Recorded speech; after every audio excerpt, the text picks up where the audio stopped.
India की ऐसी कौन सी स्टेट्स है जहां पे अगर इंडस्ट्रियलाइजेशन हो जाए तो वो हेल्प कर सकती है इंडिया को अचीव करने में मैन्युफैक्चरिंग सेक्टर का जो शेयर है जीडीपी में वो 25% तक पहुंचाने में। आज हम यही पढ़ने वाले हैं। Hi everyone, welcome back to Equipoise classes. I am Surbhi Gupta, and in these videos we study economics topic directly from the newspaper, and there are more than one reasons for doing so.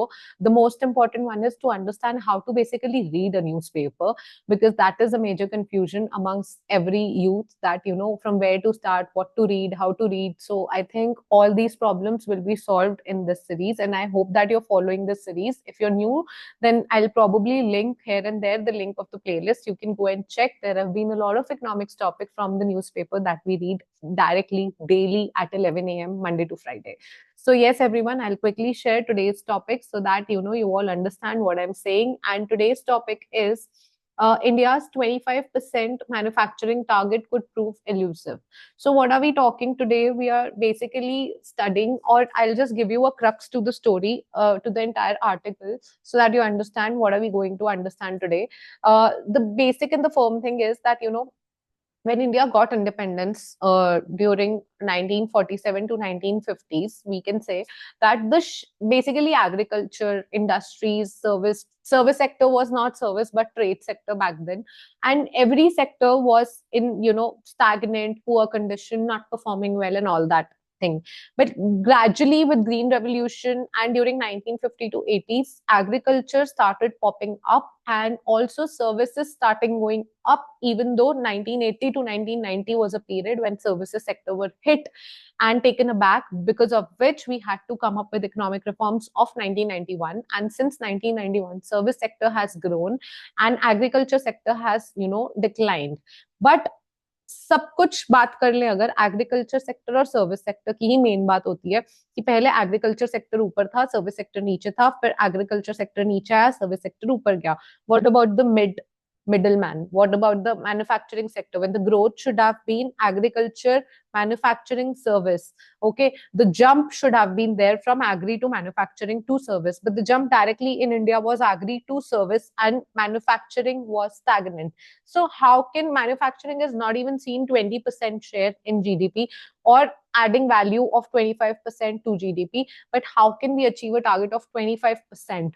So that is what we are going to discuss in this article, and I hope I've made myself clear. Let's quickly start reading the article, and it is by Vidya Mahambare.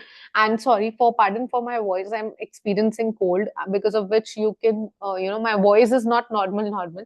So yeah, it may sound little heavy. So bear with me for the days till the time this gets suppressed.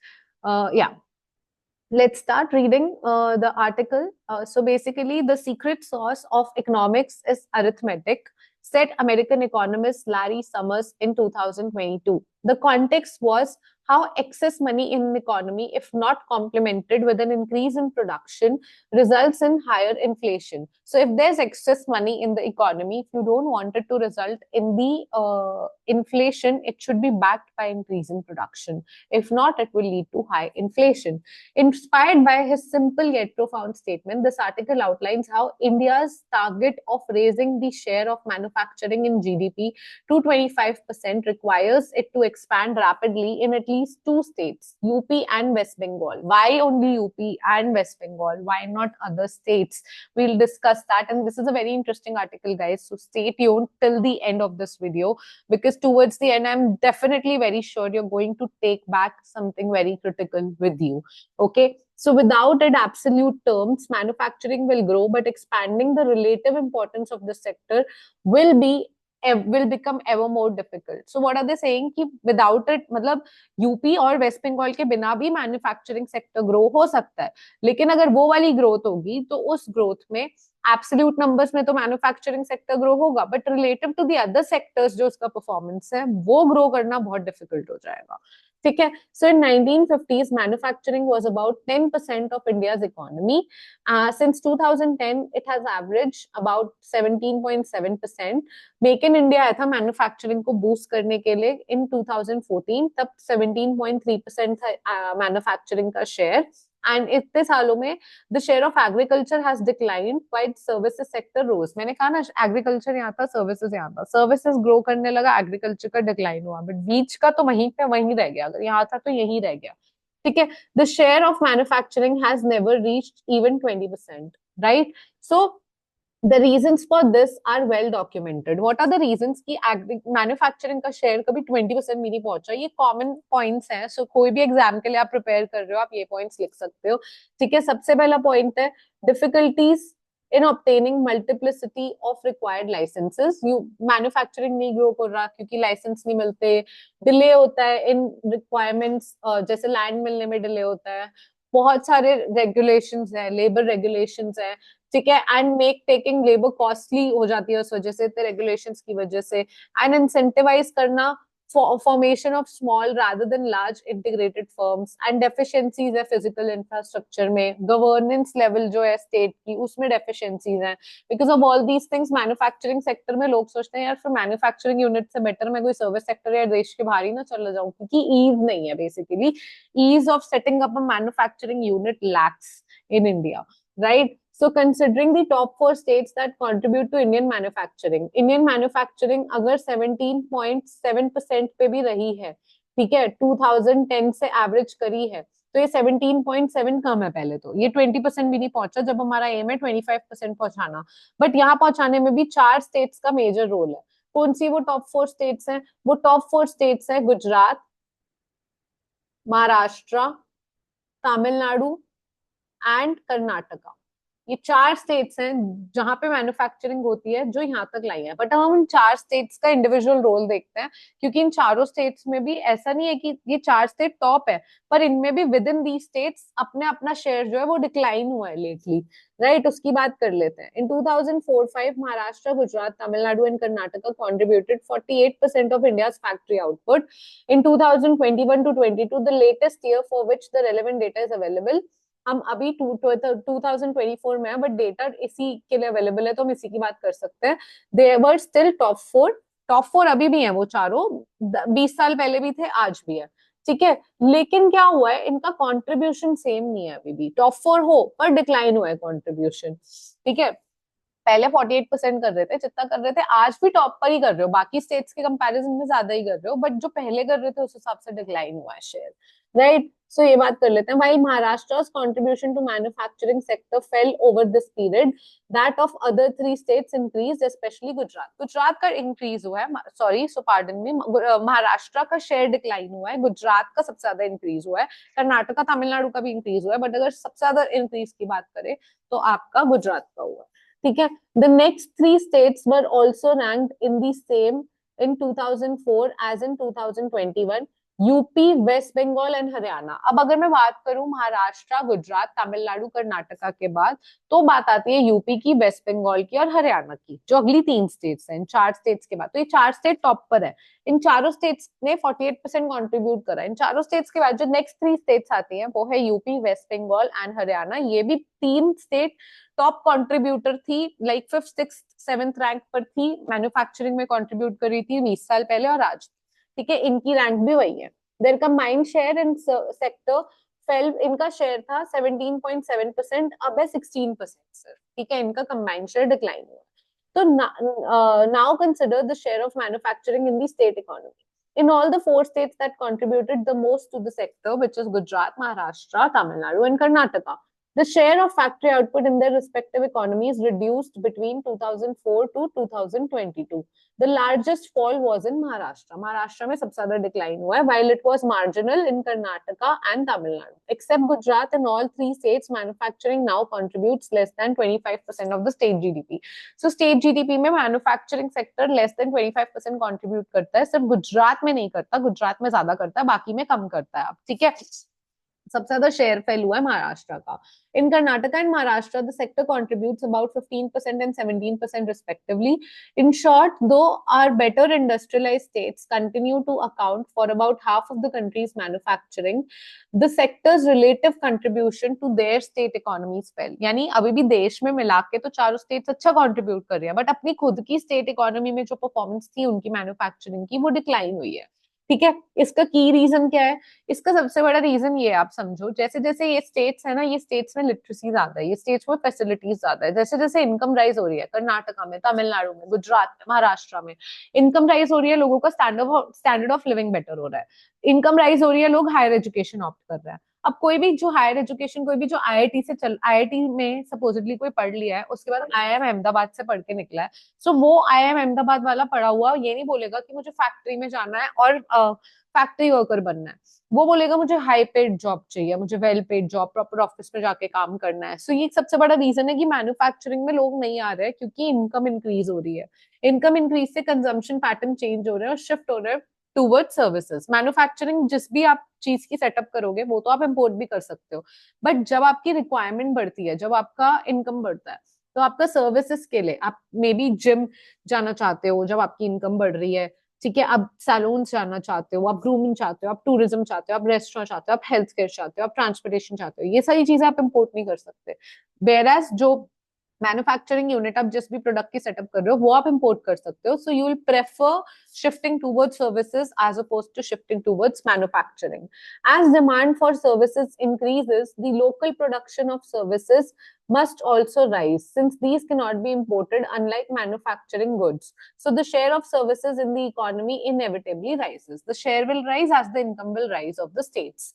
Also, India, relatively prosperous state, have seen significant improvement in education level. As I said कि पहले तो income rise हो रही है, फिर education में भी improvement देखी गई है, एंड फिर उन लोगों को दिक्कत क्या है, manufacturing job less paid job होती है और सोशल स्टेटस नहीं होता, ठीक है। वेराज सो इमेजिन अगर मैं किसी को बोलूं आईआईटी आईआईएम से पढ़ने के बाद, ठीक है, मैं बोलूं कि मैं एक फैक्ट्री में काम करती हूँ, रादर एज अपोज टू मैं बोलूं मैं किसी बिग फोर में काम करती हूँ, मैं गूगल इंडिया में काम करती हूँ, किसी अच्छी कंपनी में काम करती हूँ, and I am earning this much, so मेरा सोशल स्टेटस एंड मेरी अर्निंग डेफिनेटली सर्विस सेक्टर में ज्यादा है as compared to manufacturing sector.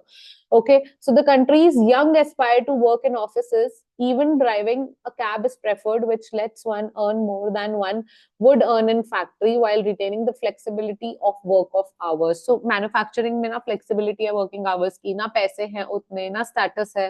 So why would an educated person want to go there? तो फिर ये sector dependent हो जाता है migrant workers पे, जो उतना educated नहीं है. ठीक है, सो बेसिकली मैन्युफैक्चरिंग क्या होता है, in the state is increasingly reliant on migrant workers, migrant labour.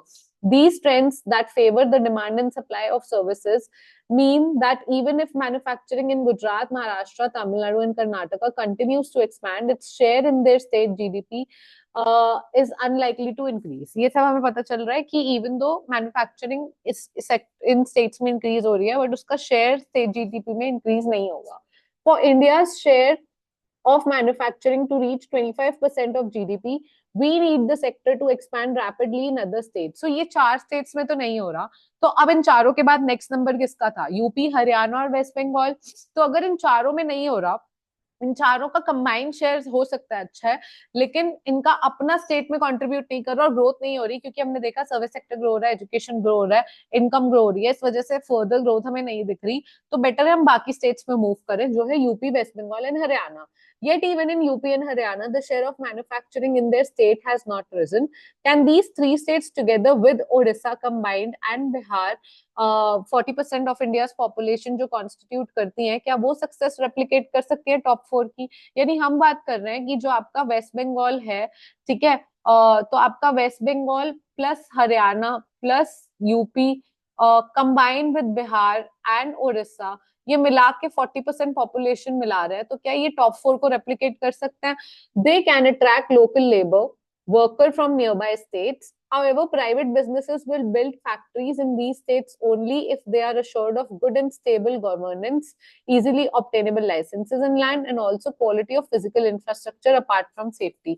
अगर ये सब होगा तो ही private businesses बोलेंगे कि हम इनकी manufacturing unit में setup करते हैं. They will also have to compete with the rivals on quality and price. As UP, Bihar and Haryana do not have ports. अब ये सबसे बड़ी बात है, ports नहीं है यहाँ पे बाकी states के मुकाबले, ठीक है. So export of manufactured goods, industries that need access to global markets face higher transportation costs. तो अगर कोई ऐसा गुड प्रोड्यूस करोगे, मैन्युफैक्चर करोगे यहाँ पे जो ग्लोबल मार्केट में जाना है, तो टॉप 4 स्टेट्स के मुकाबले कर्नाटका, तमिलनाडु, ठीक है, महाराष्ट्र, गुजरात, यहाँ पे पोर्ट्स है, कनेक्टिविटी है, तो यहाँ पे ट्रांसपोर्टेशन कॉस्ट इतनी नहीं लगती। लेकिन बिहार, हरियाणा, यूपी, यहाँ पे पोर्ट्स नहीं है, तो यहाँ पे ट्रांसपोर्टेशन कॉस्ट बढ़ जाएगी आपकी। ठीक है, तो चैलेंज तो है, और चैलेंज स्टीप है। ठीक है, as the scale of factory expansion needed is massive, इसीलिए चैलेंज भी स्टीप है। For example, UP's manufacturing share in state GDP is about 14%. It would need to reach over 30 to 35% for India's factory sector to attain a share. तो अगर India के factory sector को share लाना है 25% का India के GDP में, तो जैसे फॉर एग्जाम्पल वो बोल रहा है कि यूपी का शेयर अभी सिर्फ 14% है, यूपी के अपने स्टेट में शेयर 30 to 35 जाना चाहिए अकेले यूपी का, तो जाके ये नियर बाय मार्क होगा। सिमिलरली वेस्ट बंगाल का। ठीक है, so basically these states have a window of a decade or so to industrialize at pace required. तो ये जो पेस है, क्या 14% से 30 to 35% कंट्रीब्यूट करो अपने स्टेट के मैन्युफैक्चरिंग यूनिट जो है आपके कंट्रीब्यूट करे आपके स्टेट के जीडीपी में 30 to 35% as compared to which is today 14%। तो इसके लिए आपके पास 10 साल है ये पेस आने के लिए। ठीक है, as their youth ascend to aspire the curve, they too would not want to work in factories. We should not forget that services will continue to account for largest part of Indian economy, providing jobs to an increasing number of youth. Arithmetic, as Summer said, can be powerful tool to understand reality. Okay, so basically वो यही कह रहे हैं, इन states के पास भी 10 साल है, before that इनका यूथ भी बोले कि हमें फैक्ट्री में काम नहीं करना है। अभी भी हम ये तो मान के ही चले कि आप टॉप 4 स्टेट्स ले लो, या उसके बाद जो स्टेट्स हैं combined with Odisha and Bihar, अगर आप 40% पॉपुलेशन भी ले लो, सो वो रेप्लिकेट कर सकते हैं टॉप 4 की सक्सेस। लेकिन बहुत ज्यादा पेस पे रिक्वायर्ड है आपको अपनी स्टेट के जीडीपी में कंट्रीब्यूट करना मैन्युफैक्चरिंग सेक्टर को। एवरीथिंग सेड एंड डन, फिर भी सर्विस सेक्टर ही लार्जेस्ट शेयर रहेगा एंड सर्विस सेक्टर ही डोमिनेट करेगा। This is what this article was all about, and I think this is very useful because you should know कि agriculture and service sector में कैसे growth हुई है, decline हुआ है, एंड मैन्युफैक्चरिंग कहाँ पे रुक गया है। सबसे बड़ी बात है नंबर समझना कि आज तक 20% भी नहीं कॉन्ट्रीब्यूट किया मैन्युफैक्चरिंग सेक्टर ने जीडीपी में। ठीक है, and we are aiming to get 25%, and how different states can help in achieving that target, and what time limit और deadline we have to achieve that target, and what pace do we need to run. Everything has been mentioned, so I really hope it was useful. Like, share if you think it was useful, share it with your peers and friends and everybody else, so that even they get informed about all these sectoral contributions. And also subscribe to the channel. Hardly would take 10 seconds of yours, but means a lot to me. Trust me, every subscription means a lot. And with that, thank you so much. Equipoise Classes is now a larger community of 2 lakh people. Thank you so much for making this possible for me. I'm truly very, very grateful to each and every one of you. And trust me, I'm counting my blessings. I feel really blessed. So thank you, each and every one of you. So keep doing so. Keep showering all your love and blessings. I'll see you tomorrow with another one. Take care.